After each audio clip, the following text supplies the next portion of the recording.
ബംഗ്ലാദേശിൽ വീണ്ടും കലാപം. ഷേഖ് ഹസീന വിരുദ്ധ കലാപം നടത്തിയ ഷെരീഫ് ഉസ്മാൻ ഹാദിയുടെ മരണത്തെ തുടർന്ന് തെരുവിലിറങ്ങിയ തീവ്ര ഇസ്ലാമിസ്റ്റുകൾ മാധ്യമ സ്ഥാപനങ്ങൾക്കും തീവച്ചു.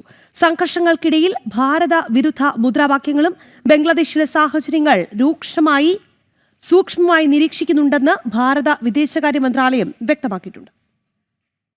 ബംഗ്ലാദേശിൽ ഒരു ഇടവേളയ്ക്ക് ശേഷം വീണ്ടും കലാപം ആളിക്കത്തുകയാണ്. ഷെയ്ഖ് ഹസീന വിരുദ്ധ കലാപത്തിന് നേതൃത്വം നൽകിയ ഷെരീഫ് ഉസ്മാൻ ഹാദിയുടെ മരണത്തെ തുടർന്ന് തെരുവിലിറങ്ങിയ തീവ്ര ഇസ്ലാമിസ്റ്റുകൾ മാധ്യമ സ്ഥാപനങ്ങൾക്കും വീടുകൾക്കും തീവച്ചു.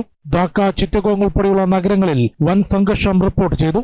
ഇസ്ലാമിസ്റ്റ് നേതാവായ ഷെരീഫ് ഉസ്മാൻ ഹാദി നേരത്തെ ഭാരത വിരുദ്ധ പ്രസ്താവനകളും പ്രധാനമന്ത്രി നരേന്ദ്രമോദി ഉൾപ്പെടെയുള്ളവർക്കെതിരെ വിദ്വേഷ പ്രസംഗവും നടത്തിയിട്ടുണ്ട്. ഡിസംബർ 12 ധാക്കയിൽ വെച്ച് അജ്ഞാതരുടെ വെടിയേറ്റ ഷെരീഫ് ഉസ്മാൻ ഇന്നലെയാണ് മരിച്ചത്.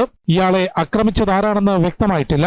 നിലവിൽ സംഘർഷം നിയന്ത്രിക്കാനും തീവ്ര ഇസ്ലാമിസ്റ്റുകൾക്കെതിരെ നടപടി സ്വീകരിക്കാനും സാധിക്കാത്ത അവസ്ഥയിലാണ് ബംഗ്ലാദേശിലെ ഇടക്കാല സർക്കാരും മേധാവി മുഹമ്മദ് യൂനുസും. ധാക്കയിൽ ഉൾപ്പെടെ അരങ്ങേറിയ സംഘർഷത്തിൽ ഭാരത വിരുദ്ധ മുദ്രാവാക്യങ്ങൾ ഉയർത്തിയിട്ടുണ്ട്. കൂടാതെ ധാക്കയിലെ ഇന്ത്യൻ എംബസി ആക്രമിക്കുമെന്ന് തീവ്ര ഇസ്ലാമിസ്റ്റുകൾ ഭീഷണി തുടരുകയാണ്. കലാപത്തെ തുടർന്ന് ഭാരതത്തിൽ അഭയം നേടിയ ഷെയ്ഖ് ഹസീനയെ വിട്ടുനൽകണമെന്നാണ് ബംഗ്ലാദേശിലെ ഇടക്കാല സർക്കാരിന്റെയും സർക്കാരിനെ നിയന്ത്രിക്കുന്ന തീവ്ര ഇസ്ലാമിസ്റ്റുകളുടെയും ആവശ്യം. എംബസിക്ക് നേരെ ഉയർന്ന ഭീഷണിയിൽ കടുത്ത അതൃപ്തി അറിയിച്ച ഭാരതം ബംഗ്ലാദേശിലെ സ്ഥിതിഗതികൾ സൂക്ഷ്മമായി നിരീക്ഷിക്കുന്നുണ്ട്.